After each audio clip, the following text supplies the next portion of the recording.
He's the celestial architect of rhythm, a one-man orchestra channeling galaxies through breath, pulse, and presence. They call him the god of beatboxing, cosmically grounded.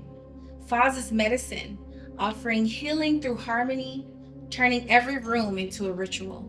So when you hear the name Faahz, know you're witnessing more than talent. You're witnessing a frequency, a vibration, a reminder that the body is an instrument and the spirit is the beat. Bless the breath, bow to the sound, and big up to Faahz. So, talk to me. Talk to Huh. me. You just got back from Africa, you know what I'm Just got back. saying? You Yeah, just just got all over back. the world, you know? Yeah, all of that. It's beautiful. Currently working on a hip hop theater piece, Okay. which is called Haya.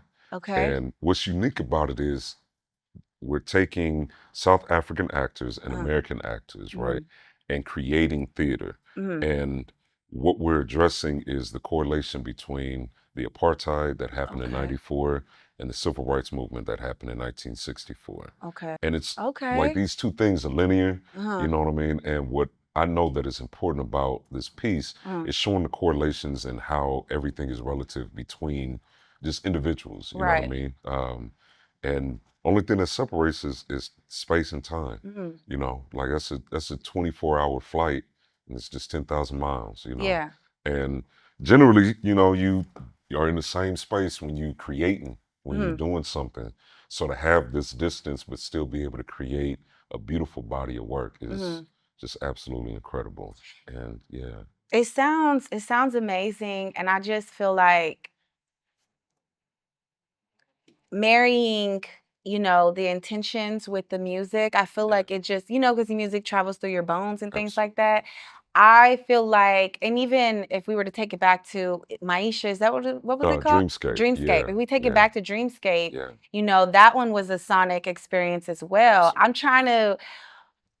I want to hear from you, like, how is it that music is, a part of, how does music play a part of this connection to the healing, to the, um, bringing in the awareness? Like, how is it? How do you see? I mean, because you are beatboxing, and like it has to come out of you, so Yeah. you have to have experienced what it can do. I started calling myself the god of sound. Hmm. Like I went from Mufasa the beatbox monster to like Faahz the infinite, the Hmm. god of sound. Primarily because of that. The beautiful thing is um, Uncle Ed had a frequency about him. Hmm. And when he introduced me to beatboxing, it wasn't like he broke any of that down. He just lived in his frequency, Hmm. right? Hmm. Which has always been calm. I ain't never really seen Uncle Ed turn up. Right, right, Uncle Ed right, is right. just, yeah, dude, Yeah, it's yeah, just, yeah, he's yeah. just real cool, Yeah, calm.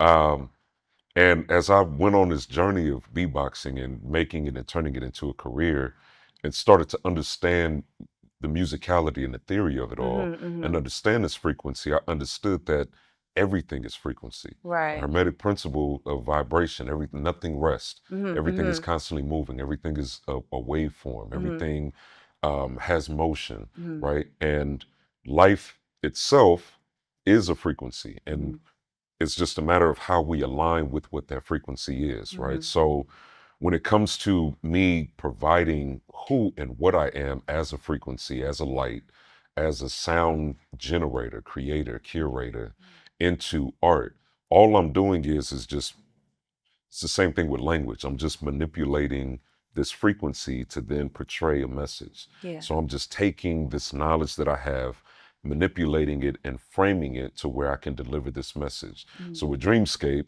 being the story of a young woman that was killed by the police back in 1998 in the city of Riverside, passed out in a car, mhm, it's a story that we have become familiar with mhm, far too often in recent years in mhm, modern time. And how do we take the frequency that has always existed, me embodying that, putting my personal experiences within that, and then making it something that the audience can perceive and observe in a different light? mhm, So utilizing samples like um, when Biggie said squeeze first, ask questions last, Mhm. right?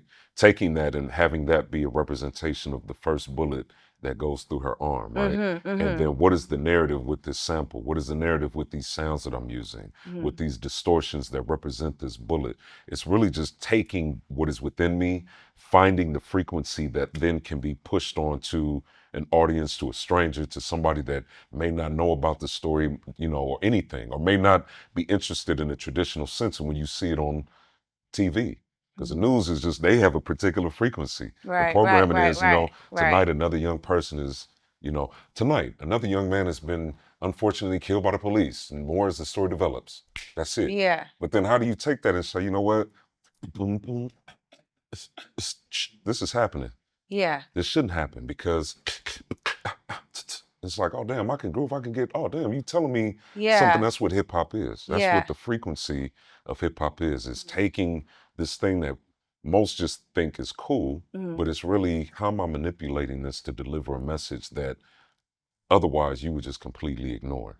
So applying that to whether it's Dreamscape, Haya, Amplify, Fidelity, which is all beatboxing, is just utilizing the frequencies that dwell within us, that we live in, to be able to say, here's this message that I really want you to know. Can you walk me through how you came to the realization that frequency is, is what it is, and then the fact that you had a real gift to be able to make people feel you, or feel whatever you're trying to convey?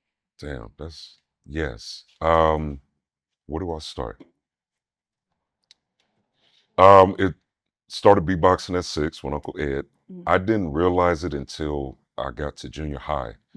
So I was 11, 12, like 7th and 8th grade. And it was me, one, searching for myself, like trying to fit in.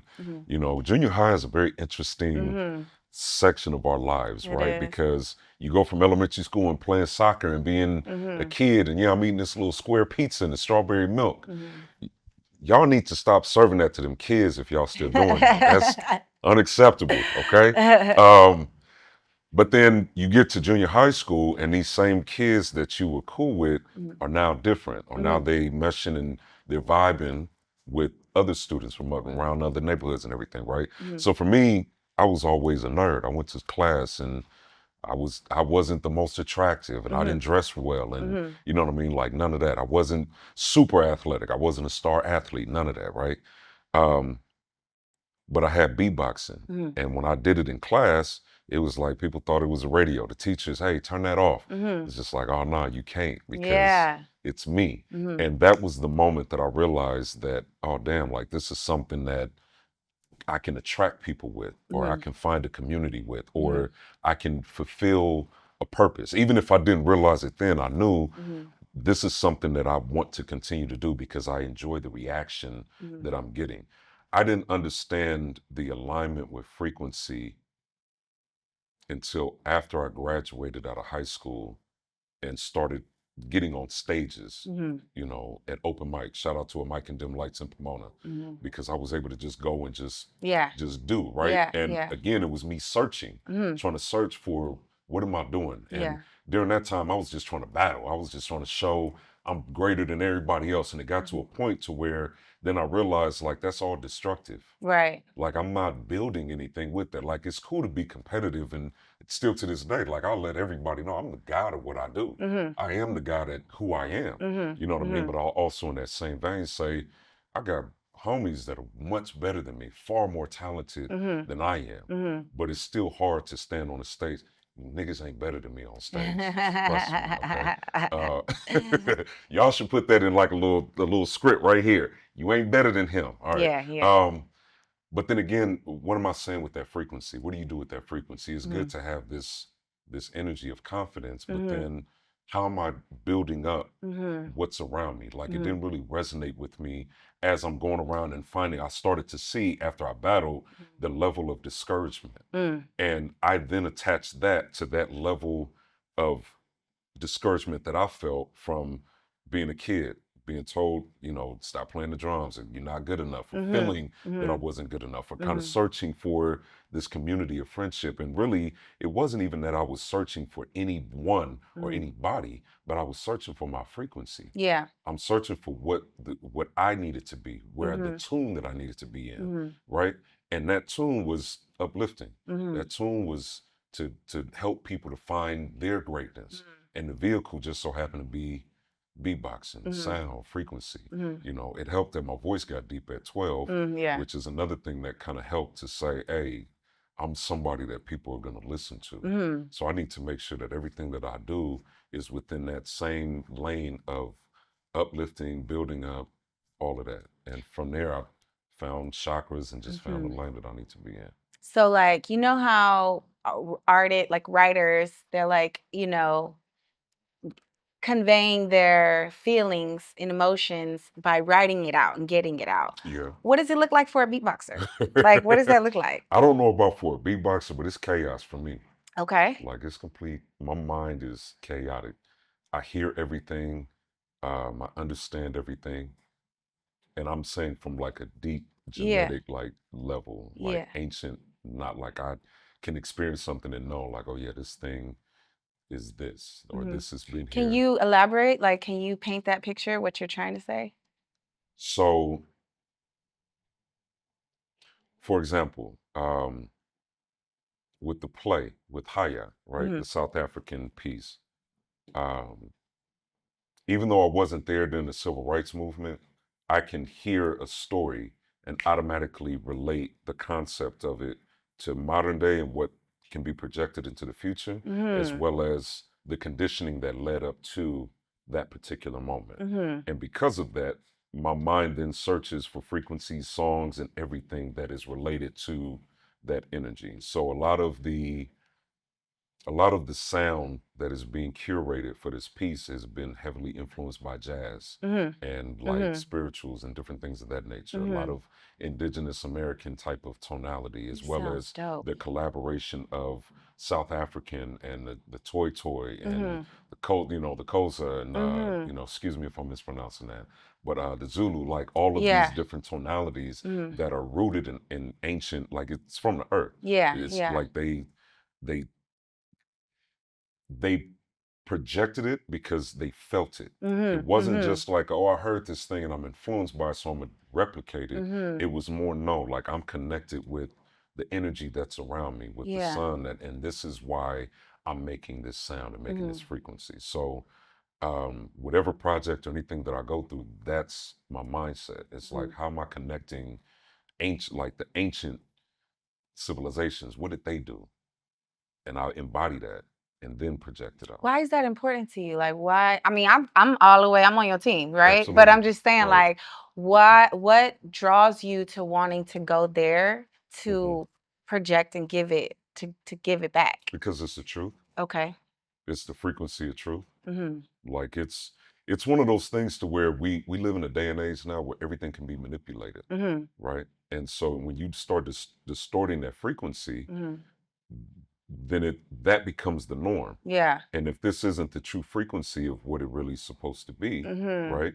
Then it's like we're not at that frequency of what truth is, Mhm. or what the origin of things are, Mhm. right? So, for example, the earth is tuned to the frequency of 432 hertz, right? Mhm. Mhm. So if we need to maintain that, Yeah. right? So if someone was to come and say, oh, well, it's 433 Uh-huh. or 434, they say a different thing that's not quite accurate, Uh-huh. right?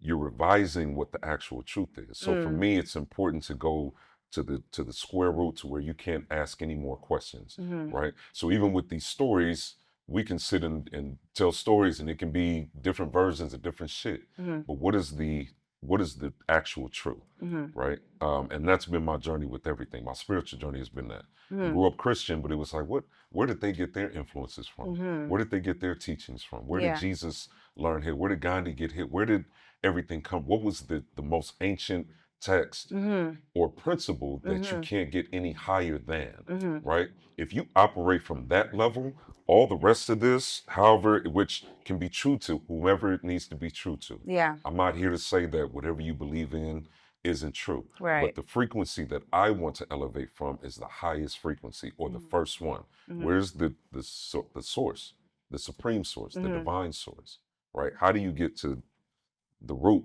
And then how do you get to the highest frequency? How does that govern your sonic like storytelling and creating healing beats or beats that create evoke an emotion that you want? It has everything to do with it, because um, even the word root, right? When you're grounded and you're rooted in something, right? That you're giving yourself stability, and it allows me to feel what it is that I'm doing. So again, I'm not just fabricating something. It's me actually being in tune and learning as much as I can about what it is that I'm trying to say, or what it is that I'm trying to project, what it is I'm trying to show. So if I can gain as much knowledge as I can, and I can be in tune with it, if I can feel what it is that I'm trying to say, even if it is somebody else's story, how can I make it relative to me, right? And again, go back to the source of it. How can I make this real, so then when I'm projecting it, it becomes real for somebody else? Like they can have a visceral reaction to what it is that I'm doing, what it is that I'm saying. An example of that is there's a distorted sound that I do that has a story behind it, Okay. right? And it's one of my favorite sounds. Okay. And it's rooted in pain. It's rooted in this journey that I went through of not having a place to stay, not having communication with my father, tumultuous relationship with my mother, like all of these things going on in the mind of a 17, 18-year-old that's trying to find his way and fight the temptations of my environment and everything. That's all bottled up into this sound, right? The sound is, right? When you hear that, it's like, damn, that's powerful. Yeah. And the way that I do it, if I do it in context of a place, like, oh, that's dope, right? Or when I do it in front of kids, well, how do you do that? Oh, that sounds. And it's like, yeah, it is, because that's where it came from. That's what it's rooted from, right? That frequency is this experience that then now I'm giving to you without contact, without telling you that it's pain, because I can deliver it in a way that's uplifting. Or damn, that beat is dope. Yeah, everybody loves when you do that sound. Exactly. They love that. Get the fuck out. Like the Yeah, love doing that shit, right? It's a dope little, like, get people to sing along to it. But then it's like, in other contexts, I don't have to necessarily tell you the journey that it took to get there, right? So going back to the question, it's important to understand and pull from these frequencies, from this root, like from other people's story. How do I relate or find the relativity in your pain, and then relate that to the pain that I've experienced, right? It doesn't have to be the same journey that you've taken, but it's like, if I've experienced this, that's the frequency that I need to then project, right? So then how do I find that within myself? And if I can't be connected to it, that's why you get, if you experience somebody, you're like, oh, it was cool. Or, yeah. it's like, okay, like, and it's not to take away from anybody that does their thing, but there's a difference from somebody that's just on some, hey, I'm just doing this for entertainment, versus, no, I actually live this. I actually feel this, like within my veins. Like I'm actually connected to these experiences, and what I'm giving you my heart. I'm not just giving you a skill set, right? So for me, I love that everyone considers it a gift, because it is that. It is something that I'm supposed to provide to uplift others, I my first time I created a song, I went to a very deep place, and I wrote, and I did like a little singing situation, crying through it the whole time writing. Everybody's like, oh, it's so uplifting and stuff. And so it's like, it took me so long to go there, because number one, I didn't want to get stuck. I was afraid. I do see the freeing of letting it go, but I can see why I don't go often. How are you able to harness it and not stay there? Like, I don't know if it's true, if Heath Ledger like went too deep and lost himself in it. Like, how is it that you're able to go there and often? Because I never leave. Oh. The analogy that I always use is in the first Avengers. There's two separate scenes that were related. They were in the helicarrier, Uh-huh. right? Uh-huh. And they had captured Loki. They're trying to transport him or whatever. Mm-hmm. And David Banner is, he's next to the scepter, and they kind of poking at him, Oh like, "Yeah, how yeah, do you yeah. stay so calm?" And he's just Yeah. like, "That's my secret, Cap." Like, Mm-hmm. Mm-hmm. like, they trying to wake up the beast, like Mm-hmm. trying to get the beast out. Mm-hmm. So fast forward to the end of the movie, you got this big ass Leviathan that's flying through. Banner pull up on a little moped, right? He's like, "Hey, welcome to the party." Captain America goes, "Hey, Doc, I think now would be a really good time to get angry." He's walking towards this Leviathan, and he goes, turns around, he says, "Well, that's my secret, Cap. I'm always angry." Yeah, I remember Right? that part. And then he Yeah. Yeah. turns into the Hulk, smashes, and Okay. he start getting active, right? Mm-hmm. So for me, I don't think I've ever released all of the trauma, Mm-hmm. Okay. right? Healed from it, and Mm-hmm. then Mm-hmm. still actively healing from it, Mm-hmm. because living in my truth and being able to work as a beatboxer and work with children and all of that, like, that's part of the healing process, right? I'm Mm-hmm. able to give what I've always wanted and reconstruct, transmute, all of that, right? Yeah. But there's still a piece of that. Like, it's like having a scar. Yeah. You know what I mean? Like, it's healed, but it's like there's a reminder that, like, I have this wound, like I have Mm-hmm. this thing. Mm-hmm. Part of that, full transparency, is my father never saw me perform, right? Mm-hmm. And now Mm-hmm. that he's no longer here in the physical, Mm-hmm. that will never be fulfilled Yeah, I in this get that. plane, I respect right? that. Yeah. So me standing on stage is me hoping to see him in the audience every time. Like, Mm. one of these days he's gonna show up. Mm. One of these days he's gonna be. One of these days I'm gonna look and I'm gonna see him there. He's gonna be Mm-hmm. proud of me, Mm-hmm. right? He's gonna clap, like he's gonna live in my world. Like, he's Mm-hmm. gonna be at Coachella. This last year doing Coachella. Shout out to the homie Thurs, right? Party in my living room. Yeah, shout Um, out first. I felt my dad's presence, and I Really? was like, damn, I wish my nigga was here with me, because Yeah. I want him to experience, or like, I Mm-hmm. want to be able to say, yo, I need a pass, Mm-hmm. so then my pops can come, because Thurs brought his parents, and I'm Uh-huh. like, damn, I wish my dad could see me up here, Mm-hmm. like rocking and doing it and Mm-hmm. controlling and like having this, doing what I do, Mm-hmm. him seeing me do the things that I do. Mm-hmm. That will never be fulfilled, Mm-hmm. and I'm okay with it. Yeah. I'm okay, and the other answer to that, the other part of the answer, is balance. Mm-hmm. It's all balance. It's not dwelling in Mm-hmm. the trauma, in the Mm-hmm. hurt, in that frequency, Mm-hmm. but understanding this frequency exists, and I'm going to balance it out with this frequency. Mm-hmm. Allow this frequency to be here. The Mm-hmm. low frequencies exist just as much as the high ones do. Mm-hmm. And it does us a disservice to try to say, hey, I don't want the bad. Let me get rid of the bad. Let me forget all of the bad shit and the unwarranted Right. things, right? And let me only hold on to what I want to hold on to. Mm-hmm. It's like, no, this builds the character. Right. You know what I mean? Like, this is where the heart is. So again, I don't dwell on that, but it allows me to be able to be as passionate and as big and Mm-hmm.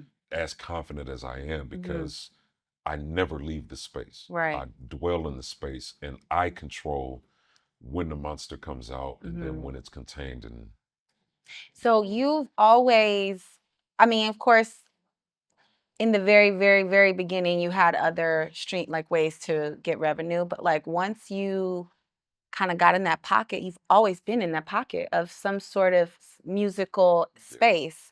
So, art is sacred, so it's like, how is it that you monetize it? Like healing versus selling, like how is it that you navigate that space to truly make a living? you have to have something to say. Okay. I think, for me, far too often, in the beginning, I relied so much on, hey, you have to love me and hire me because I'm dope. Okay. But I ain't saying shit. Okay. I'm not offering anything, Mm-hmm. right? Mm-hmm. And so then I had to transmute that into, hey, this is something that's good for mental health. Mm-hmm. This is something that's good for breathing. Mm-hmm. Hey, I align myself with theater, Mm-hmm. right? And I'm able to, this is a storytelling tool, Mm-hmm. right? But then also, I'm able to articulate it and say it's deeper than just beatboxing. It's a culture that comes with this of hip hop, and being able to stand and do a lecture on sound creation and how this is an instrument, right? This is also tied into like dialect and language and speaking and articulation, right? The way that I teach it is the opposite of boots and cats, which became very popular years ago, right? Where Okay, what's that? people would go like on their phone and say, you know, hey Siri beatbox, and it would go boots and cats and boots and cats and boots and. So Oh, people would literally just walk around and say like, and it was good for kids because it okay. was fun, because then it was like, oh, I can beatbox Uh-huh. by just doing boots and cats and boots and cats and boots and cats. Okay. It's like, all right, that's fun. For me, it wasn't enough, right? And there was another layer to that. So for me, through the creation of Amplify Fidelity, another hip hop theater piece that's all beatboxing. It's the evolution of humanity through sound, right? Sound and frequency. That's heavy. It's deep. Is that anywhere, or is that like? There's a clip. I can send you some. I There's would a love to clip. see this. We were able to travel there, go overseas, and collab. Let me finish this thought, Okay, then we're gonna okay, get into that okay, because it does tie in. okay. So with that, there's a section where I introduce language, and it clicked one day when I was working at a restaurant. I was like, yo, hooked on phonics. Hooked on phonics taught me how to read. A, apple, B, ball. You take the first two steps of that, C, cat, or C, D, D, E, G, H, I, J, K, L, M, N, O, P, Q, T, K, A, J, K, N, Z, T, A, K, T, B, T, K, A, J, K, A, L, T, A, P, K, T, B, K, J, K, Wow. B, T, K, T, B, T, C, H, Oh becomes a shit. drum set, right? Yeah. So then what that does is it takes boots and cats and separates it into kick, snare, hi-hat. Cats and boots and cats and boots and cats and.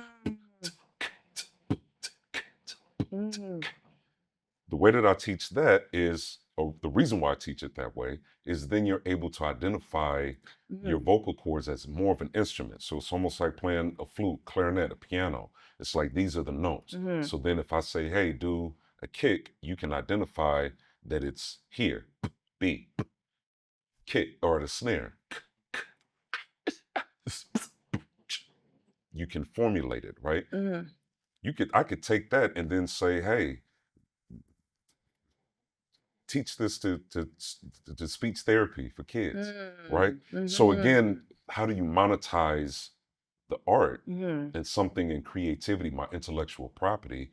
It's, well, what are you trying to say? How can you infuse this into mental health? Like my ideal plan is to get this to like into mental health, right? To collaborate with mental health with people that deal with like either strokes or whatever, or like cognitive tools, like even working with students that deal with like neurodivergency and autisms and things of that nature. Like they end up lighting up and like they gravitate towards this skill set and this gift, and I'm able to do it. And it may be something as simple as entertainment, or there may be something deeper than that. Based on my experience, I would love to explore that. So again, taking this art and applying it to an actual practice and a science, and understanding the science within your art is how you're able to then monetize and grow and be able to be in different spaces and institutionalize what it is that you're doing for the greater good, right? Amplify Fidelity started because if we on the frequency, I went to Poland for the first time with Dreamscape in 2014. We did 4 different cities. As we were leaving the first city of Gdansk, going to Warsaw via train due to some unfortunate events, you know, got our ticket. I go search for a seat, empty car. I sit down, put my bag up or whatever, and I'm chilling. And during this time of my life, I didn't understand my aura and my energy and the frequency around me within my aura, and how powerful and dynamic it was. So when I'm experiencing people in this other country, I'm wondering, like, why are they looking at, why are they experiencing me this way? It didn't register for me that they're not seeing me, they're seeing the light, they're seeing my frequency. I'm clearly bigger than I perceived myself to be, or For I sure. thought that I was, right? So my entire experience for them first few days was like, what's going on? Get on this train, this Polish man walks on, he's an older gentleman, and apparently I was sitting in his seat. Now, if we back home, if it's a bunch of seats open, it's like, Yeah, nigga, yeah. go sit somewhere Yeah, else. Like, yeah. why are you over here? Like, why you this seat? Like, go sit somewhere else. Yeah. I'm in another country though, right? Right, So, right. dude, tripping. I'm bugging because I'm like, niggas, it's 100 other seats in here. I ended up removing myself from that energy because I knew where I was getting ready to go and turn Right. it into something else. Didn't need to go there. Yeah. So I get up, I walk to a connecting car to plug my phone in. Where Kirby comes over and we start this conversation about reflecting about a workshop that we had just did where there was another beatboxer who barely spoke any English, but we had a full-on conversation about this frequency, about beatboxing. So he had this idea of creating a piece that could travel to different places in the world and incorporate another sound element, whether it's a musician, another beatboxer, a singer, or whatever. So he went home and he obsessed about this thing. Even to this day, we still obsess about it. And created a 9 movement uh, piece of art that goes through the evolution of humanity all through beatboxing. So all the dialogue is done through hip hop samples. So how did we go from this unified sound, this unified frequency, this just a single unified thing, breath, right, to tonality, to a cacophony of sounds, to information such as numbers, letters, to then forming words, to phrases that then we add value to, which then we have dogma, right? And it's like, well, yeah, I believe in God. Well, my God is better. Well, my God is a true God. Well, I am God. Well, there is no God. So now there's this discourse, right? And then that leads to conflict, right? That leads to war, battles, war, destruction, to then trying to gather the fragments of this destruction to form a new way of humanity and everything. That is the journey of the piece. Okay. And we've been able to do it and collaborate with a Polish beatboxer. We also had in Turkey, a Gregorian singer. He had like a PhD in singing. Wow. And he sang Ave Maria and incorporated him into the piece. And it's like absolutely magnificent. But it can be considered as like a meditative like state, like it literally will calm you, and then it just takes you on this journey of the Big Bang, of life, of war, of peace, of pain, heartache, love, like all of these things of, there's moments of headbanging of like, yo, this is dope, this is crazy, but then also storytelling, destruction, like how do we get back to when we were just singular, when we were all a part of the same frequency? So this to me, I feel like hearing that, and even like the beginning portion of when you were saying like your journey to finding the balance in it, it's almost like art is my teacher, So it's like, I know you actually been a teacher, for the music space, right? So how is it that, like, if I were to say art is my teacher, what does that mean to you? Art guides me. It tells me where to go. Yeah. It leads me in the direction that I need to go in, and allows me the opportunity for self-discovery. Yeah, I'm gonna let that resonate for a second. Um, there was a moment in time where I wanted to give up everything. Like I wanted to stop beatboxing, radio, acting. Like I was done. I was like, you know what? Fuck it. Yeah. It ain't working. Like I'm not being supported. I don't feel supported. I don't feel effective. Like what the I'm like, fuck am I nigga, doing? I remember you told me that. I'm like, do you Yeah. look in the mirror every I day did. or what? And I felt crazy. I felt crazy because then it was just like, fuck, what am I doing wrong? And it wasn't that. It was I wasn't in alignment with the frequency that I needed to be in alignment with during that time. And I actually was simultaneously. So it was a divine paradox. I was exactly where I needed to be in a state of feeling comfortable, right? To get to the point of discomfort to say, all right, here's the fire. now jump back out there and go do this thing. And so fortunately I never gave up, but it was the art that said, hey, you need to hold on for a second because we're going to develop and build this thing for you. And then I got aligned with theater and got into Dreamscape. Had another moment where it was just like, all right, I'm not where I want to be. I want to do this thing.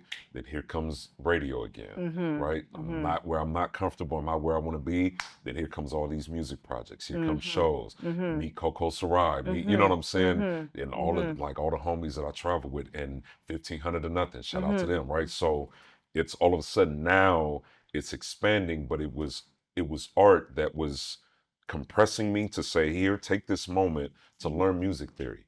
Take this moment to learn patience, because the music business is going to do X, Y, and Z. Then art showed me how to do this to then develop and build, right? So similar to going to school, you have an art teacher, a math teacher that teaches you, hey, here's how you do this and how you have to do a long form. Here's multiplication. It's the same thing with art.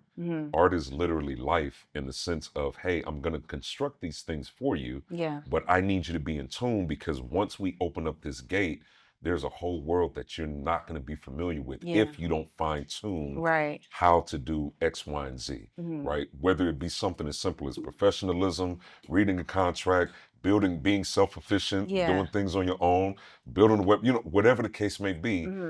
It's like, how are you developing your creativity to then present to the world? What is the story that you're telling? That's how art has become my teacher. It's, what are you trying to say? And then how are you going to use the gifts that you were given to be able to get that message across? Because the last thing you want to do is think that you the shit. And then I'm gonna make this beat. Bam, bam, bam, bam, bam. And then niggas be like, oh, you're an angry person. No, I'm not. That's not what I'm trying to say. Well, take time to figure out how to say it to where you can display that beauty in whatever it is that you're trying to say, whether it be anger, love, whatever, to then give to the world. Allow your art to teach you how to rest, how to turn up, how to sit to the side for a second and still be active, how to manipulate where you want your life to go. Kobe said that if you know what you want, the world becomes your library. Right? So I feel like every job I've ever had, it's taken me higher and higher and higher. Like sometimes I'd be like, man, I got a PhD in that. Like you can't fuck with me on this or something, certain things. So how do you do you feel like every situation is a learning moment? Because I even remember, like, there's a time where we were shooting another episode and we were trying to get it right, and then it was like you were just like, no, like we gotta flow, like don't put pressure on. Like, how did you navigate that? And then, like, how do you know when that's what's happening right now? I'm not supposed to push. Like, how? The key to knowing is understanding you don't know. Okay. Next question. I'm just like, no. Yeah, the power in knowing is knowing that you know nothing. And I used to always hear people say that, like, never be the smartest person in the room. To me, what that meant was understand that you can learn from your environment at all times. And it's important to be present with the moment. That's the frequency of heaven. Being present with the moment, being at peace, and not trying to take control over anything. My theory is the moment you try to take control of one thing, you lose control of everything. Because then I'm hyper focusing on just this one thing, right? So what's the whole jack of all trades, master of nothing? The rest of that is a jack of all trade, and a master of none. What is it? Wait, it's no. There's a full phrase. It's a master of. There's like a full phrase, and I feel okay. So we've only known that one piece, but we've only the one little fragment has been popularized, right? So it's like, you know, a jack of all trades is a master of none, but then the rest of the phrase, and I'm paraphrasing, is that it's still better than a jack of none. You know what I'm saying? So essentially the phrase is saying, like, hey, yes, I know a little bit about everything. Oh, but you haven't mastered this one thing. It's like, yeah, but it's better than mastering nothing or knowing nothing. You know what I mean? And I'll always say that, like, I know I know a little bit about a lot of different things. Mhm. Even the things that I know a lot about, Mhm. beatboxing, for example, right? I know a lot about it. I'll still say I don't know everything. I don't Yeah. know anything. Mhm. Like I'm still open to learn new techniques, new, how to sound design, new things, right? Mhm. So for me, going into life in general with this idea of, I don't care if you're a child or an elder or an equal peer, whatever, what can I learn from you? Mhm. What can I learn from your experience, from something that you say, from your outlook on how you look at different things? Children to teach you some of the greatest stories, them Yeah. and elders, Yeah. because elders have experienced it all. So they'll give you the wisdom of, Mhm. this is what I've been through. I've traveled down this journey. Be careful because there's potholes on this street. There's a speed bump right there, and there's a police checkpoint down the street. Yeah. Yeah. Right? Yeah. A child will teach you how to take your time going down the road, right? Okay. And being like, damn, look at this tree. I like this analogy. You see what I'm saying? Like the child will be like, wow, like, hold on, wait a second. There's a rock, Mhm. right? And for us experiencing life, we just like, oh, it's just a rock. Like, it ain't nothing important. But it's also because we've been shaped and formed and conditioned to get out of experiencing the moment. Mhm. So for the child, it's like, I'm not in a rush to get to the destination. Mhm. I want to experience this thing that I've never seen before. Mhm. Same thing within our art. I may have experienced all these different things, but what can I experience and take away from a concept? Or maybe it's a concept that I've experienced before, seen before, have had, heard, whatever, but how are you telling it? How are you getting to this same destination? Mhm. Because I may have just traveled straight down this road, went through the pothole, got through that speed bump, passed through the checkpoint. Mhm. But what if it was like, I'm listening to this child that looked at this rock and then found a little secret back way? Yeah. Or this person over here that's just like, oh, well, I'm building my own road this way. Or I'm doing it. Like, next thing you know, you have an entire avenues and boulevards and streets and ways and all of that kind of stuff. You know what I mean? Like, now you've built an entire city because you've learned how to just take your time and discover, like, oh, there's more to this environment, to this entire habitat, to this whole scenery that I just doused myself into. Yeah. Like there's so much more to learn than just going down this one linear path. Because success isn't this linear path. Right. Right. You're gonna have to jump off of this road. Right. And are you gonna focus on trying to hurry up and get back Yeah. and control? Yeah. Wait, no, I have to Yeah. dig through all of this dirt. And it's like, no. Maybe your art is telling you, nigga, look at this rock for a second. Right. There's a creek over here. Go sit next to the water and feel that for a second. Like be Yeah. at peace. Like learn how to fish. Learn a new trade over here. Mhm. Learn how to manipulate these frequencies. When you look at music, that's how all of it ends up happening. How did we get to an electric guitar? Somebody eventually said, yo, I want to plug this in and make it louder. How do we get to, how certain rhythms are? All of it comes from somebody experiencing something and saying, you know what, I don't want to. Jimmy played with his thumb. Prince taught himself all of his instruments.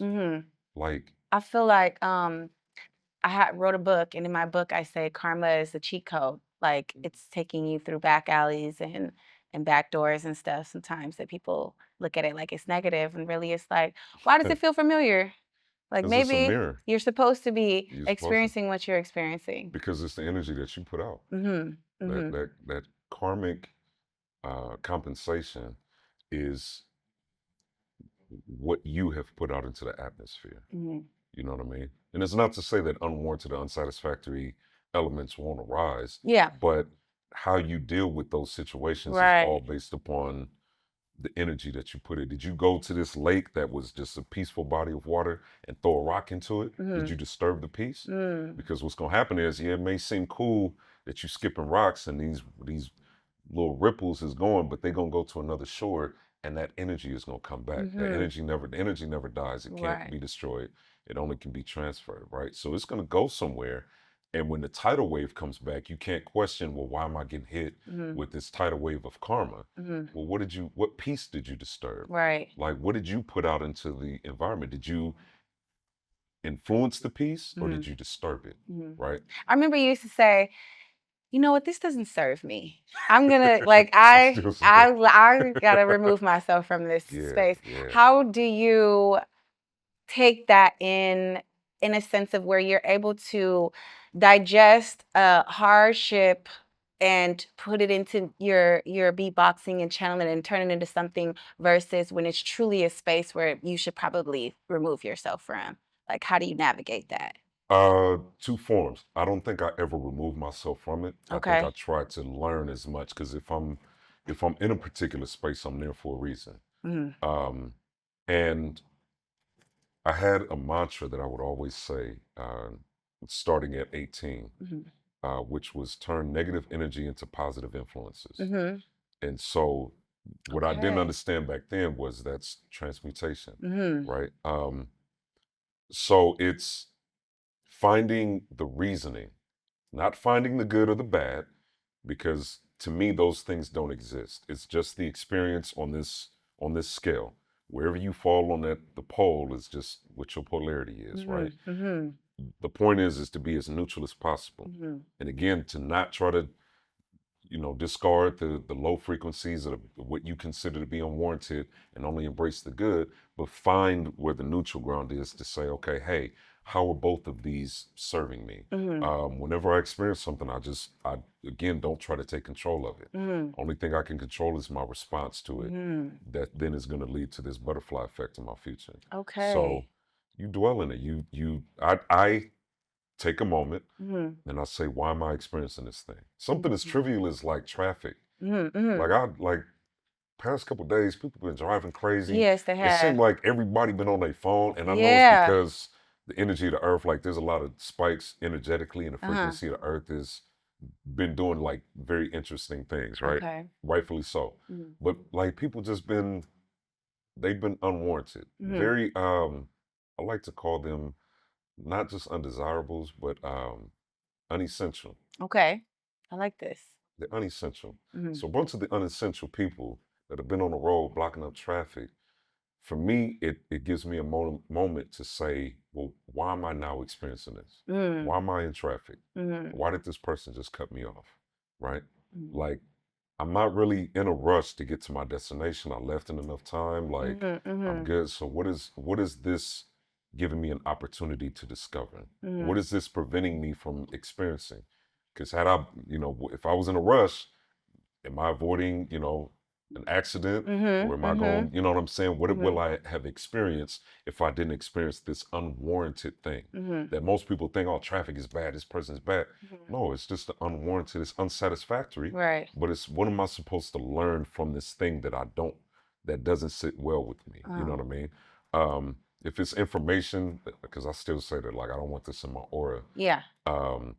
If it's like information is something, it's me taking control over, it's me being aware, not even control. It's me being aware of what my energy is. Like, if I know, if maybe I might be thinking about something else, or I might be focusing on multiple things at once, and somebody's trying to provide me with something. It's like, this may be information I need. It may be frivolous. It may be whatever, right? But it's like, you giving me this information may give me an overload, when it's like, I may not be able to give you 100% of my energy and focus that you probably deserve in this moment. So it's like, give me a minute. I may not need this at all, or it may just be like a right now thing. Let me figure out what I need to balance out my scales to then provide myself the best way that I can for you in this moment. So I have a question, because I'm the type to say, like, I'm calling in anything, whether it's bad, good, all that shit. I think that there's something about me that wants to experience it. Yeah. And so then there's sometimes I might like, oh, let me burn some fragrances. Let me turn on some frequencies. Do you, because it kind of sounds like maybe I shouldn't be changing my vibe. Like, what do you subscribe to in that space? All of it. Okay. All of it. Because it seems like you were like, I'm kind of just like, what am I supposed to learn here? And sometimes I'm like, I need to change this. And yes, I do agree with that. I do the same thing. I think from the example that I just gave is for situations that are outside of my control, right? Like, if I'm on my way somewhere, I can't control traffic. Right. You know what I mean? Only thing that I control is, again, my response. So I can scream out the window, honk my horn. All that's gonna do is just raise my blood pressure and stress me out. Yeah. Right. However, if I'm in a place of peace or Mhm. whatever the case may be, I do the same exact thing. Palo Santo, sage, Mhm. incense, like let me increase in I'd utilize a lot of those as tools of enhancing my frequency and Okay. getting to where I need to be, especially in a creative space Mhm. or in a meditative space. You know what I Mhm. mean? If I want to go to sleep, I'll do the same thing. Like if Mhm. there's a lot on my mind and it's like, yo, I got an early call time tomorrow or I got to go to work or whatever the case may be, Mhm. let me put on these little sound bowls and Mhm. settle down. Let me Mhm. clear my mind and get into a space to where, and so yes, I do the same thing. I don't think that there's anything wrong with repelling Yeah. unwarranted Mhm. energies or frequencies or whatever, because by all means, protect your peace. Mhm. You know what I mean? I'll be on some like, I'm gonna get off the road, even though it tells me it's gonna add 10 minutes. But I'm like, I don't want to deal with this traffic, so I'm about to get off the road. See, that's the part where it's like the balance might not be there all the way. And for me, no, it's still balanced Okay. because for you, you are um, tuning into the frequency that you need to go into. If Okay. you feel as though that's the best for your journey, that's what it is. For Okay. me, it's there's a duality to it Mhm. because again, there's what we can control is our choices Mhm. and Mhm. and the way that we respond, right? Mhm. I think the clear understanding is knowing if there's a fork in the road, there is no right or wrong path that you can choose. Yeah. Just know that whatever path you choose, you would commit to it. Mhm. So whatever's on this road, all the bumps and bruises is gonna go. You got to just deal with whatever that is and be ready for that. Mhm. You can always regret and say, "Oh damn, I wish I would have did this." But needless to say, there's gonna be the bumps and bruises and heartache and all of that on the other side as well. Mhm. You know what I mean? The best thing we could do is just make sure that let me be present. Let me Mhm. make the choice that I feel is best for me. If that is getting off the freeway right here, Mhm. maybe taking the longer scenic route home, let me do that. But just know I'm gonna have to sit at stoplights. Mhm. It's gonna add another 15 minutes to my commute. It's Mhm. gonna do just be ready for whatever the outcome is gonna be. Mhm. You know what I mean? A lot of times I'll just sit in traffic and then just turn on an album and then Yeah. just Yeah. put on, George Clinton or put on Quick, put on, Mhm. Mhm. you know what I mean? Just something that I could turn up to, something that'll calm me. I listen to jazz a lot in the Mhm. car, like put on Miles, Mhm. John Coltrane, like they listen to Terrace, you know what I'm saying? Mhm. Like put all of that on and then just let me just calm down. Like it ain't Mhm. that deep. Mhm. So this is where, so outside of when you can actually put on a sound and Hmm. hear something, like, do you maneuver in life with like a little theme song? 'Cause I used to think like that when I was a little girl. I used to Yeah, like really be like, man, it'd be so cool if we could just have like little theme songs everywhere we yeah, were going. yeah. I have a few. Um, I have DJ Quick, We Still Party. Okay. Corrupt. Shout out to the big homie Corrupt. We Can Freak It. Okay. George Clinton Parliament. Flashlight. Okay. Uh, Tom Brown, Jamaica Funk. Oh, Okay. Funkin' for Jamaica. Excuse me. Um, and then like Kendrick, just Okay. anything Kendrick. Um, yeah. Okay. Those are usually like my go-tos of just like, you know what, It's in your head playing.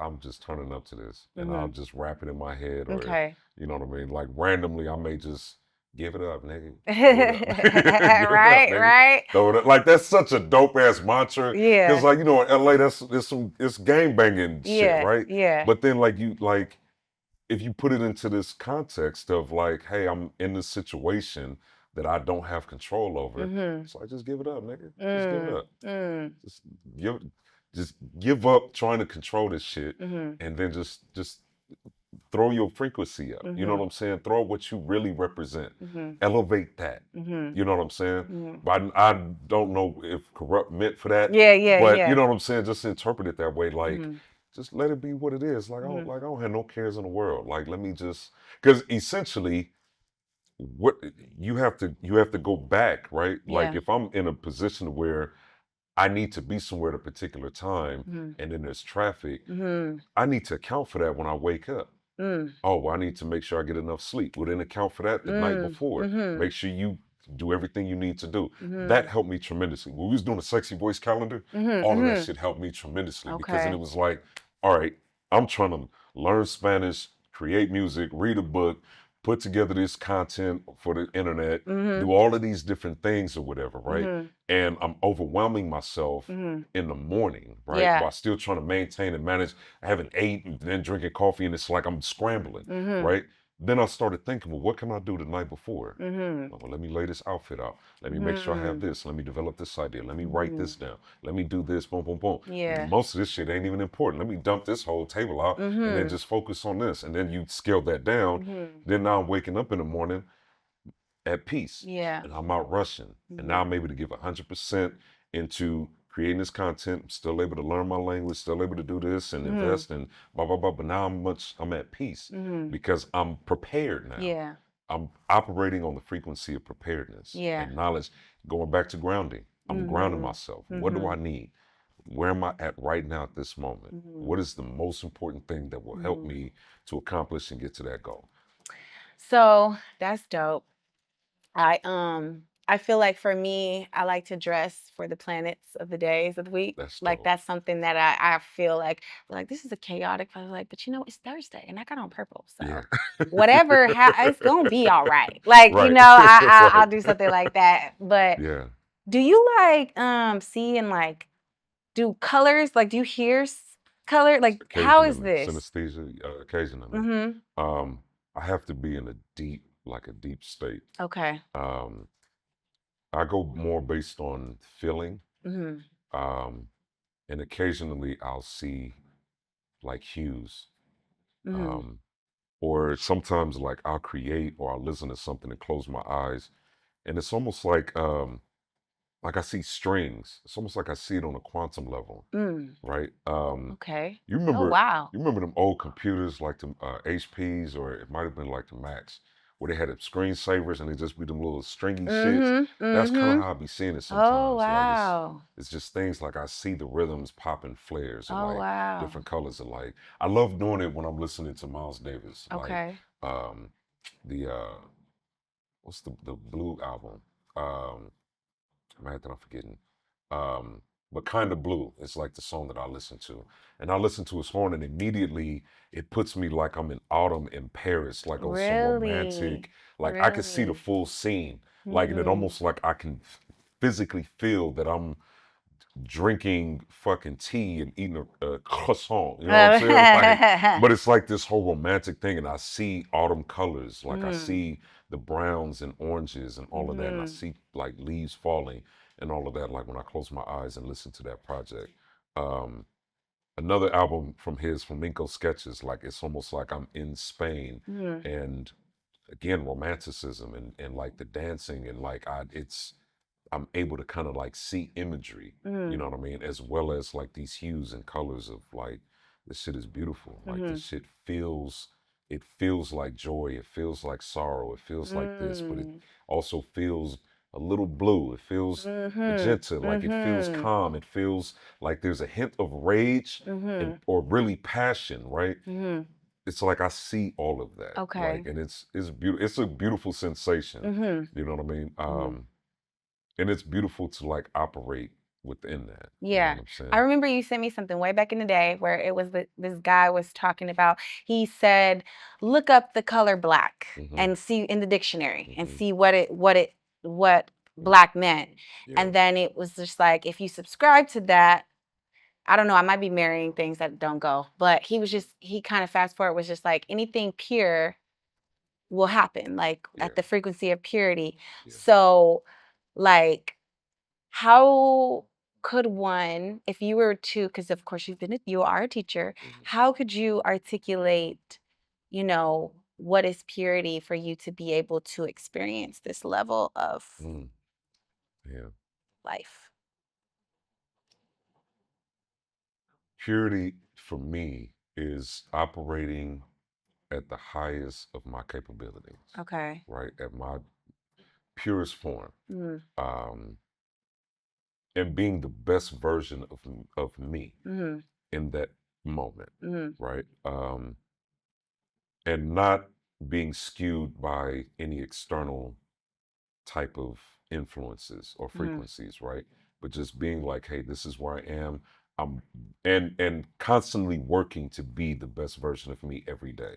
What can I learn that's brand new? What can I, and then understanding even in the moments when I'm sitting in front of a child. I'm currently right now working at a summer camp called the Exploratorium in North Hollywood with some brilliant kids that understand music and they're creative. And the element that I bring is offering them to open up their imagination even more, especially through beatboxing. But even in those moments when I'm working with the little 5-year-old that is no longer interested in the game that I'm playing, the best version of me is then moving along with that frequency, right? To understand, I don't need to just be stationary and say, hey, no, this is the game we got to play and this is the only game today, because it's like, no, you don't want to play this. So what do you want to do? Hey, let's talk about this. Hey, maybe let's try this out.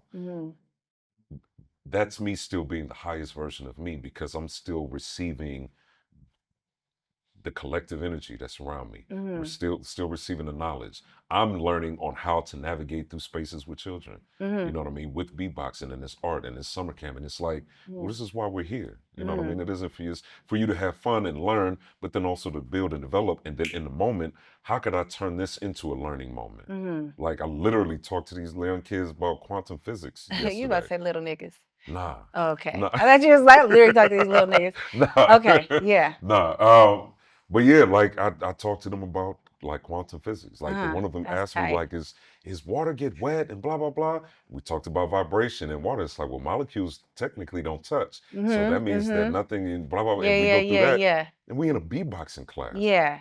You know what I'm Yeah. saying? And then we turn that into like, yeah, well then how does water sound? And then how does blah blah blah? Then it's like, well then if nothing ever touches, then how are we relative to the things that are around us? And we're all vibration. And it turned into that. Yeah. Right. And another example is years ago I had a class and they were older students like junior high.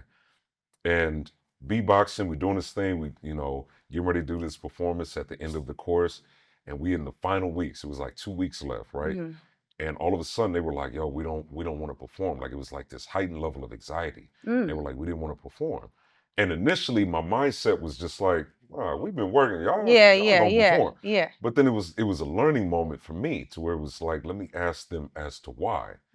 And they started pouring out, well, I'm blah blah blah, and it was insecurities, it was fear of being judged by their peers, and I'm not good enough, and blah blah blah. And immediately I related to that because it's like, oh, okay, I know what this is, and I was able to navigate because of this, because of the art, and this is the reason why I'm here, right? So me understanding that this is my journey, right? Going back to the question, me being the best version of myself and having this understanding, I was prepared for that moment to open up and say, listen, I know how y'all feel. Yeah. This is where I came.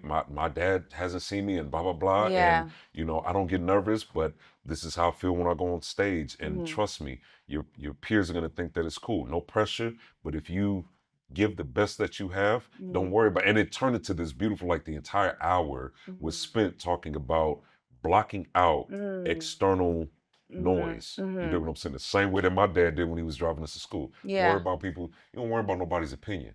Everybody got opinion. They're entitled to their opinion. You do what you're supposed to do. Yeah. You going to school to learn, you learn. Whatever it is that you're doing, you do it. You do what you're supposed to do. Don't worry about nobody else. So is it like a coaching that needs to, because I'm like, for someone, because I used to say like, no, with all due respect, I would be confused as a little girl, I'd be like, how is it that you could say somebody could go to hell what if they're in the, the rainforest and never heard of the book?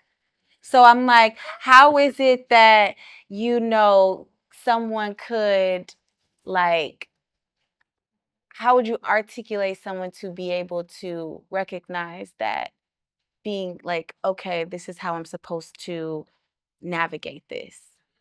I encourage going back to my spiritual journey and getting to the principles, right? Where I understand most philosophies and theologies and beliefs and all of that derive from, right? These universal principles, right? Whenever I come across this, I encourage individuals to reflect on their conditioning, right? Because essentially, as a kid, you open-minded, you open to all ideas and everything. You only go based on what your environment guides you into. So if your environment only tells you, hey, you can only reach this place of peace like this, right? Yeah, it is hard to kind of break down these walls and understand that there are other ideas and all of that kind of stuff, right? So to answer your question, I used to think the same way because I used to always hear that, like, you know, everybody has to believe in this, otherwise they're going to hell. It's like, what about a kid that ends up, you know, transitioning at a young age before somebody blah blah blah? It's like, oh well, then there's the dogma that comes in, right? Like that comes in these things that you can't question. It's just like, you know, um, for me, it's breaking away from that and understanding that the universe um, rewards and protects us. You know what I'm saying? And that's just what it is. Um, and oftentimes, when I talk to people that grew up under a particular religion or institutionalized or whatever the case may be, it's helping them to understand that you have blinders on. And it's up to you to either take them off and look at the world with a panoramic, you know, use your peripherals, or continue to navigate the way that you want. But It sounds like trusting yourself, because it's like, it's 1,000%. if it feels some type of way, go see. You know, if Go you don't experience feel it. nothing, then you won't. That's your path. I say that the analogy that I use a lot of times is when people say that you're scared of a pit bull, I'm gonna ask you, how many pit bulls have you come across, and what was your experience with it? Chances are, people are gonna make this statement because of somebody else's story, right? So it all ties in. It's like, are you saying this because somebody else told you this, or what was your experience when you got into this, right? This ties into sidebar, a lot of the hip hop theater, a lot of that's the story. Dreamscape is not the story of a girl only being killed by the police. It's about authority versus non-authority and not coming across people with preconceived ideas, right? So the pit bull. Oh, pit bulls are scary. It's like, well, when was the last time you came across a pit bull? Right. What was your experience with that? Have you ever been bit by a dog? No, but I heard the story. Well, what was the story of this pit bull that bit that kid? Right. Why wasn't the parent with the kid? Let's ask that Right. question. Right. You know what I'm saying? Facts. Like, where was the child's parent to where it Yeah. got bit by a kid? Also, that dog could have been traumatized. Like, what was the past of that? You know what I'm saying? Like, where did this animal come from? And then how many of these stories really exist? Because it's not like every pit bull is out here just, because if you really look at the stats, pit bulls are actually the safest animals. They're originally pets, nanny dogs. For kids, absolutely. They're the safest animals to have around kids because they're very protective. So it's like you're going back to what I said in the beginning. You can distort this narrative and change and modulate the frequency, but what is the real root of the frequency? How do you get to that?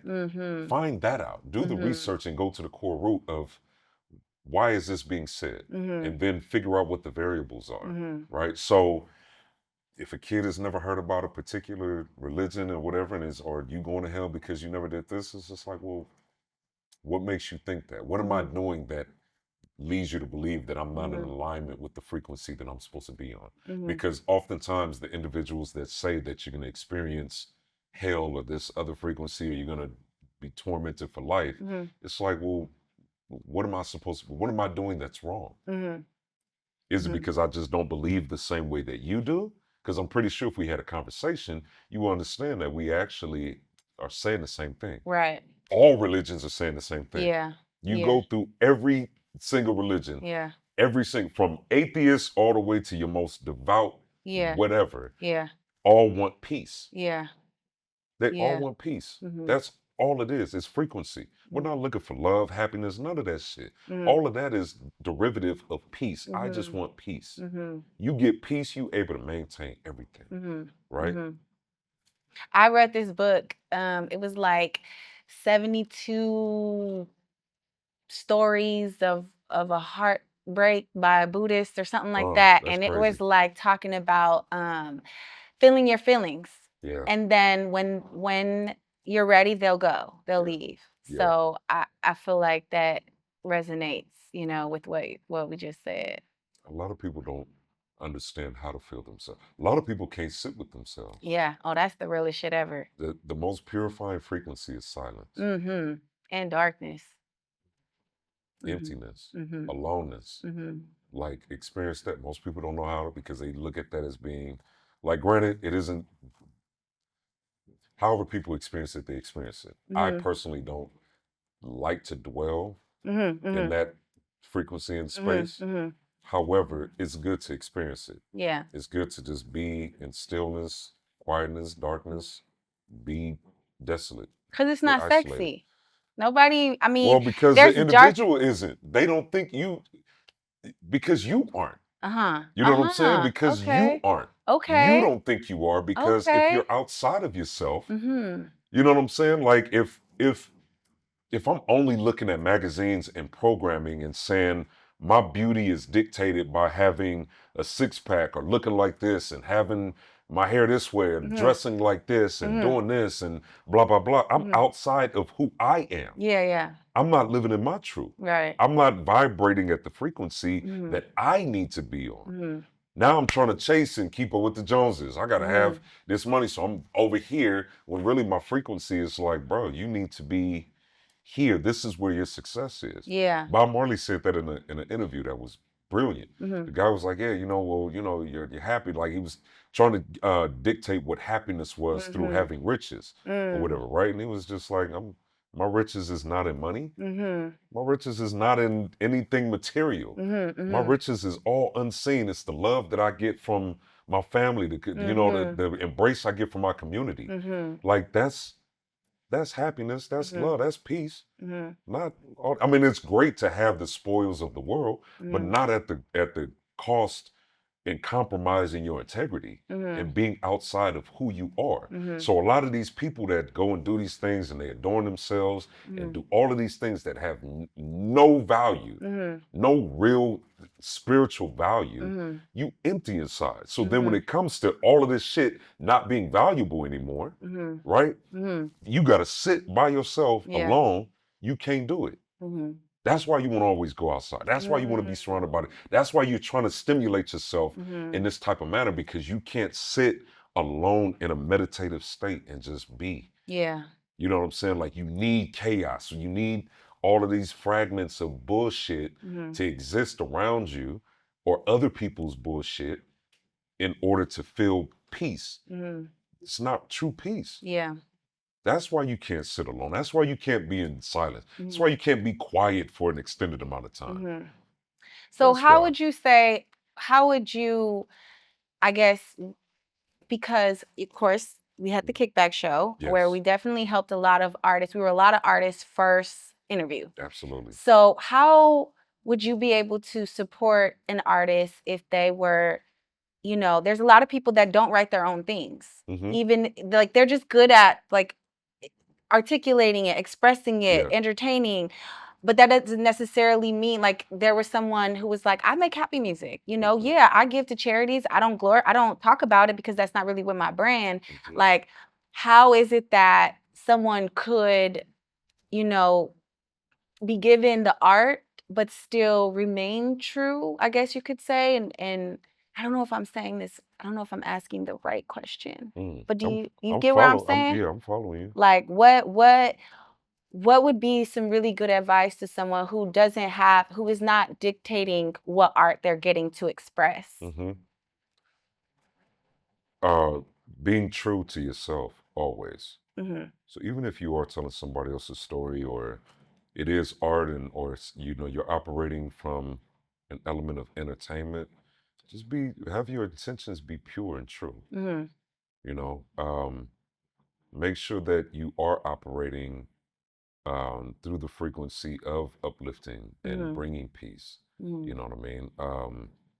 And maintain your integrity, because again, that's the principle line. Yeah. You know what I mean? Like, it's cool to have fun. Like, we on the kickback, we joked around a lot. You know what I'm saying? We talked a lot of shit. Yep. Still do. Yeah, Our sure. family is that way. Yeah, You know what for I mean? sure. Like, we talk a lot of shit. However, our intentions are never to harm. Our intentions are never. So it's like, if I notice that, I'm going to say something that's going to hurt somebody's feelings. It's like, no, I'm not going to say that because my intentions aren't to harm. My intentions may just be to entertain. You know what I mean? Like, and operate from that. Operate with your intentions being pure. You know, your integrity, morals, all your values. Like, what are you rooted and grounded in? You've given me some really good advice before off air. I mean, just in life, you were Yeah. like my guru to go to. But like, I was having an issue with realizing that it's okay to be, I mean, with all due respect, everyone, it's okay to be a real nigga. It's okay to be woke. Absolutely. It's okay to Yeah. twerk. It's okay to read Absolutely. books, you know. Yep. How, and then if you're so connected with frequency, you know, because I had got to a point where like I've delved really into religion, gave myself to the club, no cussing, no this, no that. And then it's like, it wasn't sustainable. So it's like, then there's another space when I've grown up where it's like, you know, really honing in on my speech, you know, the etymology of things. Yeah. And so it's like, I was like, definitely not saying like, fuck, you know, bitch ass nigga or, you know, Right. but it's like, from who I am and where I've grown, sometimes you want to say some shit like that. So, you know what I'm saying? So it's like, how is that? Like, how would you be able to, you know, coach someone who is finding, they're bumping heads with themselves, you It's know? balance. Life is all about balance.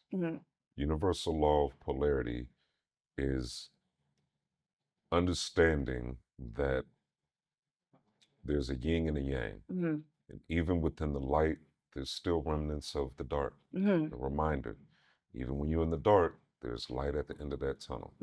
Like everything is balanced. Yeah. You know what I mean?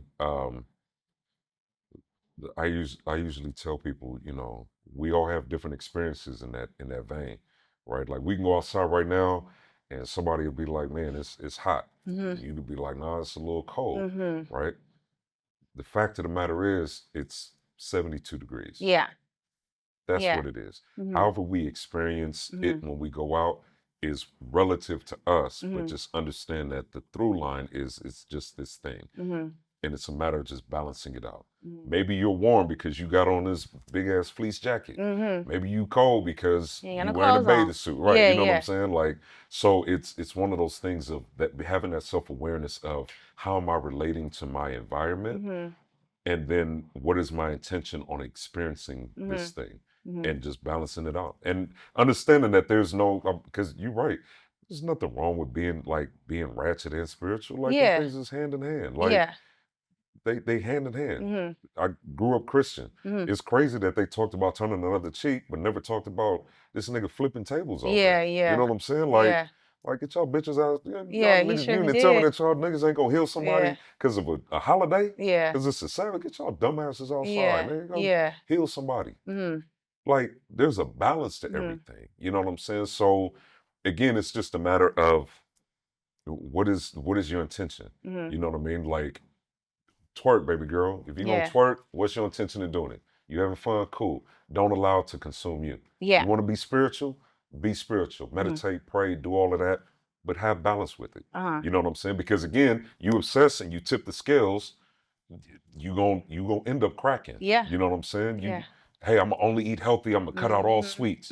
No, if you craving something, just find an alternative. You know what I'm saying? You just understand that your intention is to be healthy. If you want a cookie, go find maybe like a vegan cookie, one that's sugar free, or go get a cookie and just take a little piece of it. Just bite. Have self control. You know what I'm saying? You want to go out and party? Go do that. Yeah. I don't want to drink. I'm not drinking anymore. Cool. If you got a craving, find a non-alcoholic drink, or just drink a little bit. Just understand the balance, but also understand that if you open up that door, Yeah. and it's a floodgate for you, then don't travel down that road. Understand where you are, understand what your barriers are. You know what I'm saying? But balance everything out. Okay. Like, yeah, if you need to say something, because I used to be the same way. Oh, I can't cuss because blah blah blah. But all of that was dictated because of my environment, because I was around and heavily influenced by the church. You know what I mean? And didn't want certain things to be seen and said. And then it was like, got to a point to where we started having conversation with grandma. And it was just like, grandma was turned. Grandma was Yeah. on that type Nigga. of time. Yes. Grandma was active. Yes. You know what I'm saying? Like, rest her soul. Grandma wasn't with the bullshit. Right, Like, right. Grandma was about that. And it was just like, okay, bet. Like, it's okay to love who you want to, like, love who you pray to and still live life. You know what I'm saying? How would you just, what is it that I'm trying to say? Mm-hmm. Okay.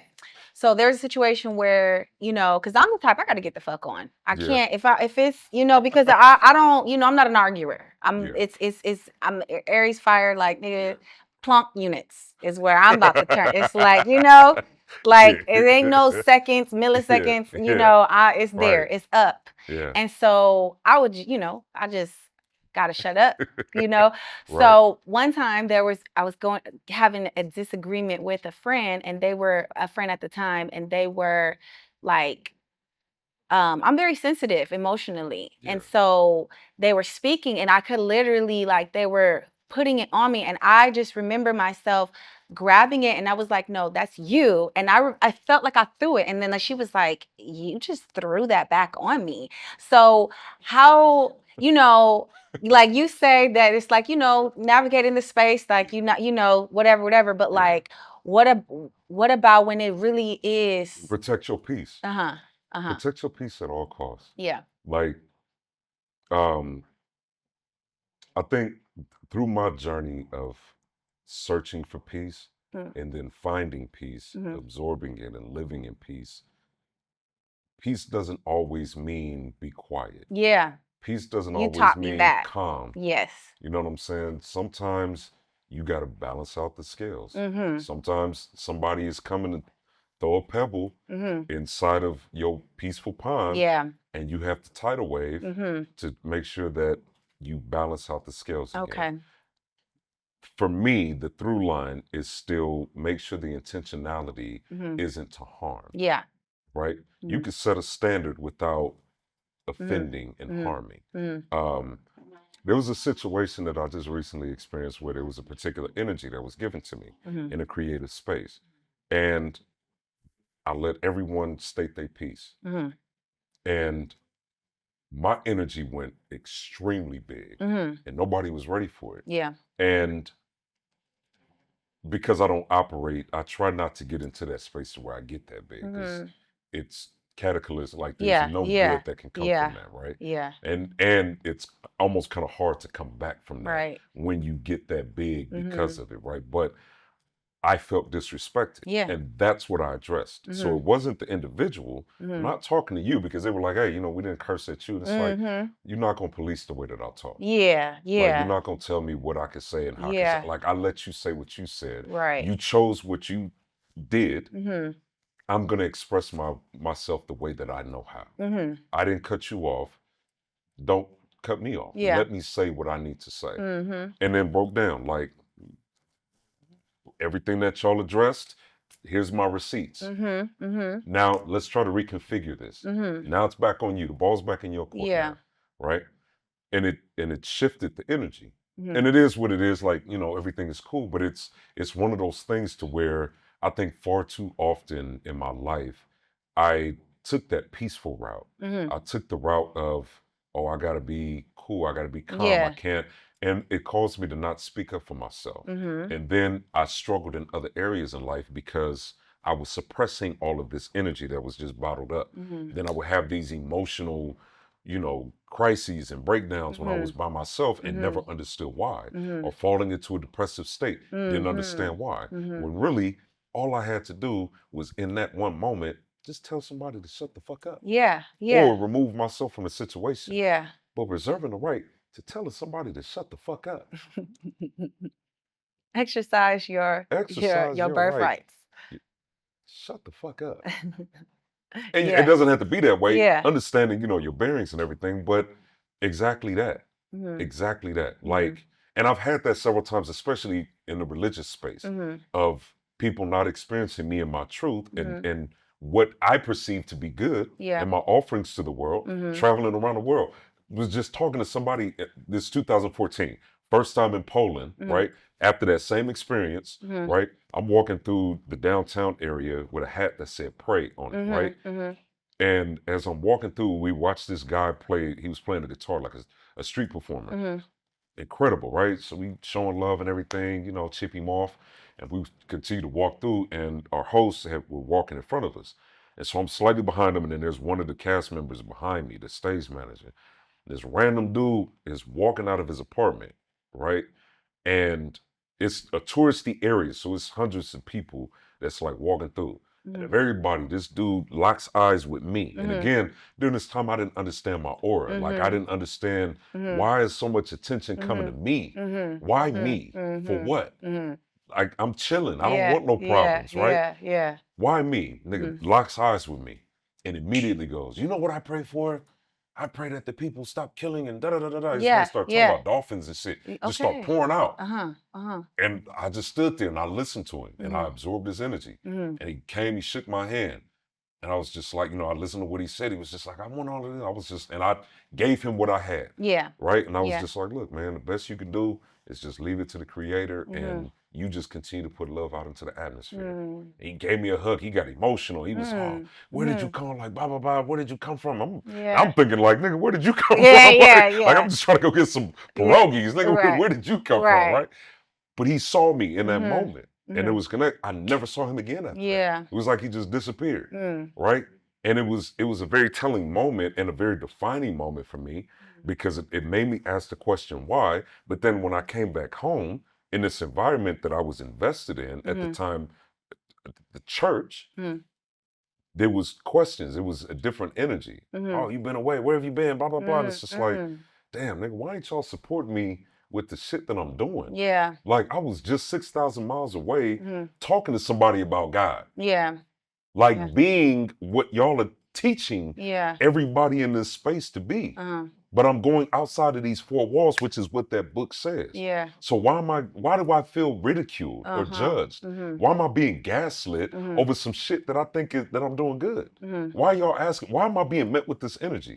Why am I being told that I need to be in a building when that's not what the book is saying?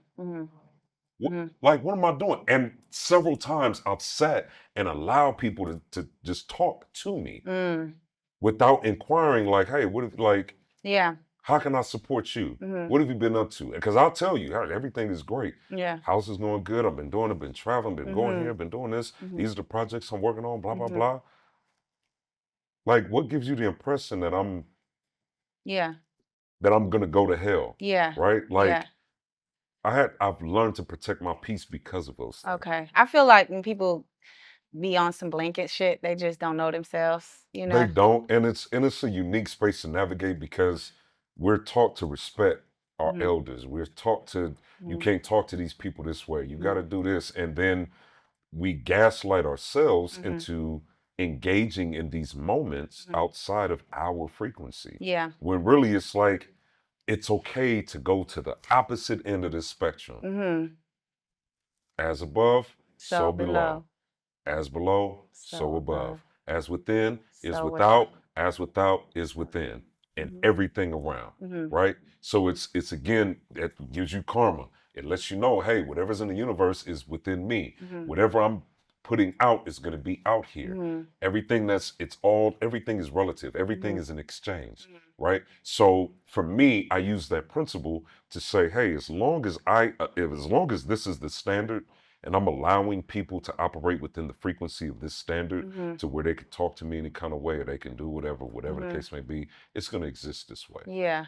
It's not going to be until I say, you know what, let's tip these scales and make the spectrum this and here to where, hey, you might want to operate within this and not tip these scales because if you tip it and I go here, it's going to get ugly for you. Yeah. Like you're not going to like, and me being okay with being perceived that way, right? Like I operated off of that frequency for so long of people pleasing, imposter syndrome, and wanting to be perceived in this light of being liked and accepted, right? Because of my experience back here, right? What drove me to beatboxing and all of that, to then now it's like I'm traveling the world doing these things, right? Doing and living in a truth to where I'm encouraging and inspiring and blah, blah, blah. And all the things that y'all wanted me to do when I was sitting in the pews and listening and right? Yeah. But is it because I'm not doing it in the fashion that you wanted me to have a suit and a tie on and to be a preacher in that manner? For what? Yeah. That's not the way that your deity did it. Yeah. He was in the bar. Yeah. He was with the street workers. Yeah. He was with the hustlers. Right. He was with the niggas that was killing y'all. Yeah. Real shit. He was with gangsters and thugs. Yeah. That's what he was doing. He was Yeah. with the people that needed him the most. That's the principal line, right? When it comes to belief systems, and you're supposed to operate in the frequency that someone else needs you in. Yeah. It seems like your balance is what caused the dude over, you know? Absolutely. That center, that real, even if you didn't know you was grounded, you know what I'm saying? He was rooted in something. And Absolutely. so if you were to finish this phrase, how would it go? If I believe my sound could heal the world.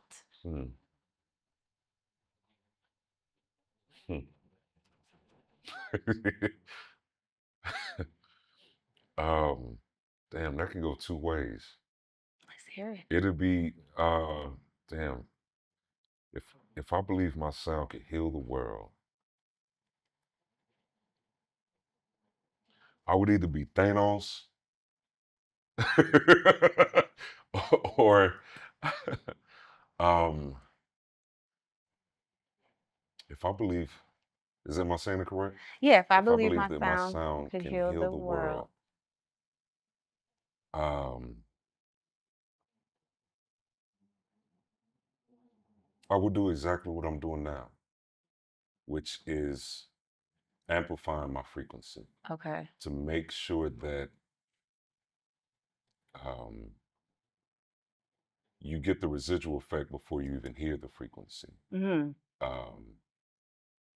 then broaden the spectrum to where my aura resonates beyond me. And I can inspire and do all the things that I've been doing, just at a higher degree, you know, to where people have an understanding of those around them and their, their existence.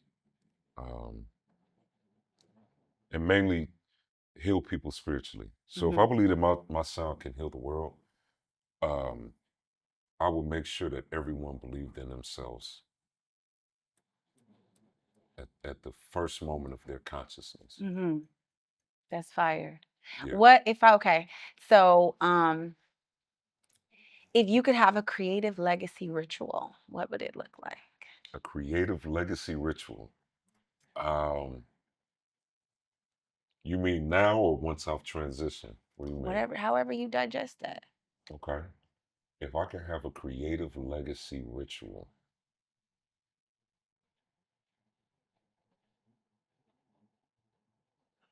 I would implement a designated time, probably first thing in the morning, for everyone around existence on every dimension to celebrate themselves. Oh, I love that. Celebrate yourself. That's fire. Unapologetically. Yeah. Celebrate yourself. Yeah.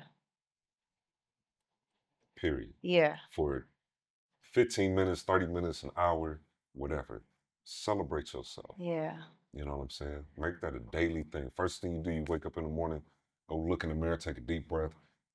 Nigga, you the shit. Yeah. Look yourself in the mirror. I do that every day. Yeah. First thing I do when I wake up. Yeah. Before I even stink breath and all. Look in the mirror. Yeah. Pick up the toothbrush, look in the mirror. Deep breath 3 times. I love you. Yeah. Nigga, I love you. Do it till I start blushing. Get Okay. Nigga be giggling everything. Dimple out. Stop. I love you. Nigga, you fly. You dope. Yeah. Nigga, you great. You amazing. You fire. Yeah. Right? Yeah. And ultimately with that is, I'm not relying on external empty sources to try to fill that void. Whether it be words from other people or what most consider to be riches. It's like, no, I'm gonna feed myself this and give myself that motivation. But celebrate yourself. Yo, you dope. I'm proud of you. I love what you did today. Yesterday, today, we're gonna make it even greater. Right now is the only moment that matters. And I love the way your skin pop. Give yourself compliments. Absolutely. Celebrate yourself. I'm big on that shit. I like to dance. All of that. So would you subscribe to What You Hear You Become?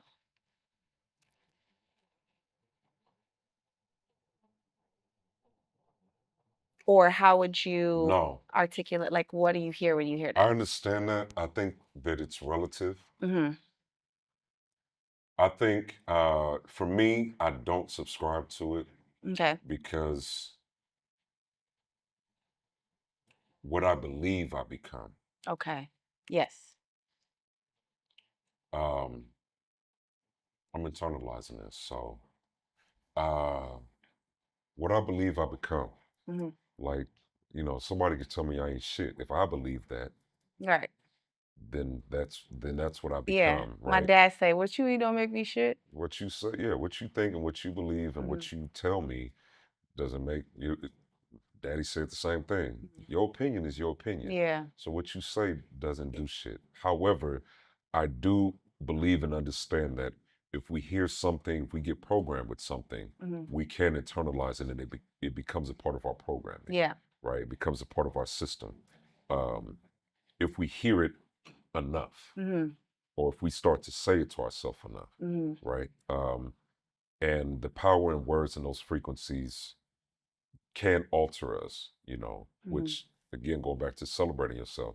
If you look in the mirror every day and you say, oh, I ain't shit, or oh, damn, fuck me, oh, damn, you speaking these things, it may seem like fun, but after a while, you may start internalizing that and it could lead down a different frequency. It can Yeah. alter your frequency. Yeah. You know. I feel like it would be safe to say, or bump safety, right? I feel like this conversation has really um, stimulated me to want to say, like, I think a good takeaway would be, what energy am I transmitting through my art?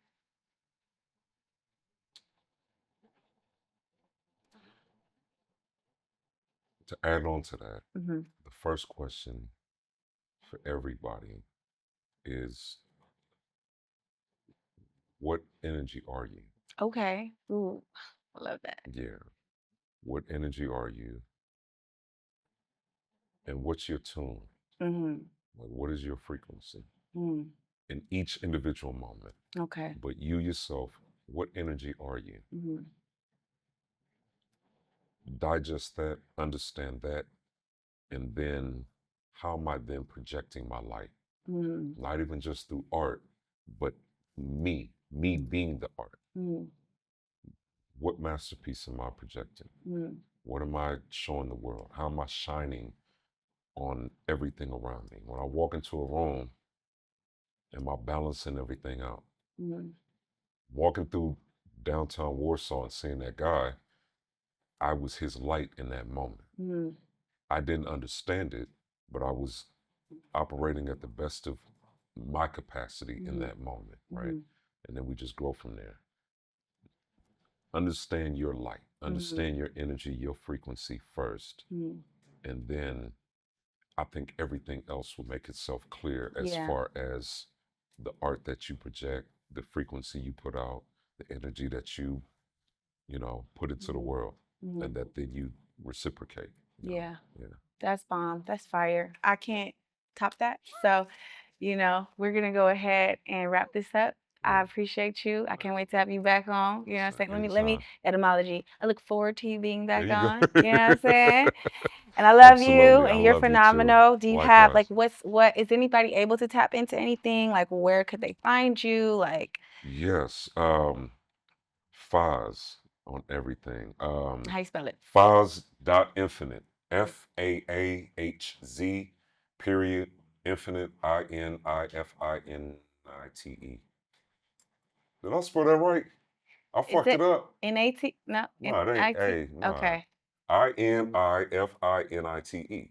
Okay. Whatever. Yeah. Find me. Faahz.infinite. So FAAHZ. Um, I now have music available, and I'm going to be dropping more music on all social media, all DSPs, Mm-hmm. not just social media. There is music on my Instagram. I've been putting out like a monthly project, Mm-hmm. of just work, just ideas, and just flushing everything out. No Mm-hmm. longer hoarding any of my art and my work. Yes. I'm just Yeah. kind of creating and putting things out. And then also, providing it on, digital streaming platforms. So I'm on Apple Music, Spotify, Amazon, like whatever your vice is. You can find me at Faahz, just Faahz. Yeah, go stream Black Feet in the Sand. It's an incredible project. Come on. Yeah, rest in peace to my ancestors and all of that. Ashe. But yeah, you can find me and I'll be around. I'll be around. Yeah, my energy. I'm working on my energy being everywhere. So Absolutely. yeah, if you feel a sprinkle of happiness, just know I was here. I was there. You know what I'm saying? I'm around. Yeah. So yeah, I appreciate you. I love what you have. If y'all come in and you don't see these plants no more, just know they're gonna be You somewhere crazy. in LA somewhere. No, this is beautiful. I really appreciate you having me. I'm grateful for your platform, for your time, your energy, and your space for this conversation. And I'm looking forward to not only returning, but for this space to continue to amplify in its frequency and energy as well. So, Absolutely. Yeah. Yes. Love Goodness all around. Yeah, absolutely. More of that on Traklife. You know Yeah. what I'm saying? Tap in. Tap, tap, tap Same. again. All right. Yeah. See you guys.